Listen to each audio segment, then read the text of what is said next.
Uno de los adelantos más enormes en el control de las enfermedades y en el manejo de la salud tiene que ver con el desarrollo de la farmacología. De hecho, el desarrollo de la farmacología, que estuvo muy de la mano con el desarrollo de la química, permitió aislar moléculas que eventualmente tienen un efecto terapéutico que ha cambiado realmente la historia de la humanidad. Podemos hablar, por ejemplo, de medicamentos como la penicilina, que cambiaron todo el comportamiento, obviamente epidemiológico e infeccioso a nivel mundial. ¿Qué es lo que ha pasado con la farmacología?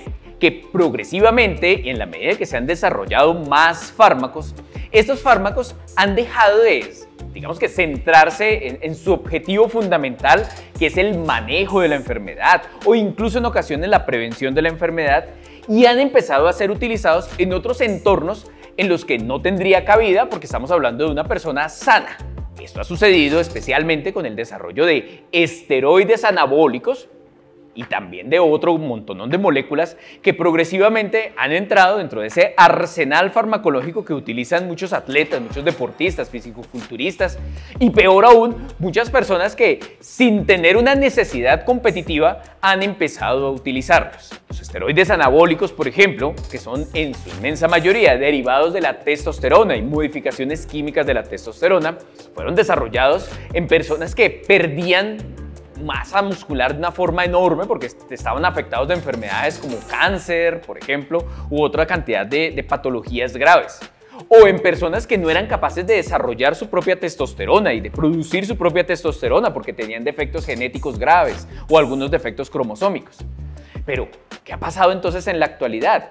Que estos esteroides, con la facilidad de sintetizarlos, de crearlos, de producirlos a partir del colesterol, pues se ha masificado su uso y ha empezado a utilizarse de una manera, digamos que no solo ilegal, sino además indiscriminada en poblaciones, incluso en personas jóvenes, incluso en mujeres, en donde genera unos impactos desde su fisiología, desde su salud, enormes. Lastimosamente, la gente no ha logrado darse cuenta de ello.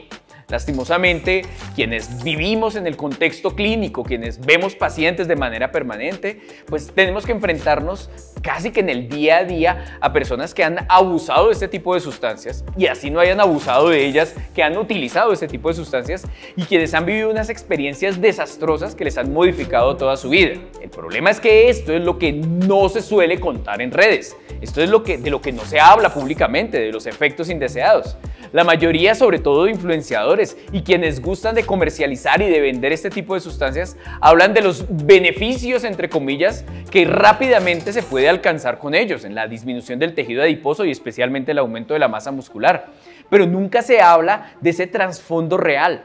Nunca se habla del efecto deleterio, del lesivo que le producen a las personas. Nunca se habla de las muertes que se han ocasionado en respuesta a este tipo de fenómenos. La invitación acá, y es una invitación que hacemos muy desde CEP, es una invitación que corresponde a una postura no solo personal, sino una postura que generamos como escuela, es que el consumo de estas sustancias no contribuye al fitness en su esencia, no contribuye a la salud.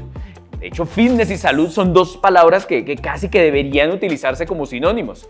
Pero obviamente el uso de estas sustancias no favorece desde ningún punto de vista la salud y todo lo contrario. Lo que hace es que contribuye a masificar un problema que cada vez es mayor y es el problema de esos efectos colaterales, esos efectos secundarios lesivos que genera el uso y el abuso de esteroides anabólicos, por no nombrar otro montón de moléculas que todavía y que están de hecho rondando en el medio.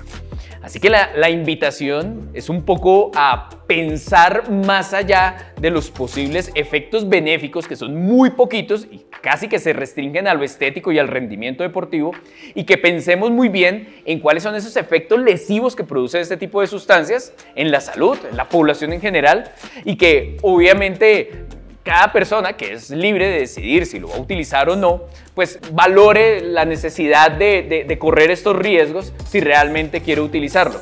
Y peor aún, si al final decidió utilizarlo porque considera que tiene que hacerlo por alguna razón, A veces es difícil de creerlo, pero hay gente que considera que tiene que hacerlo, que se asesore muy bien y que tenga un acompañamiento, sobre todo de profesionales del área de la salud.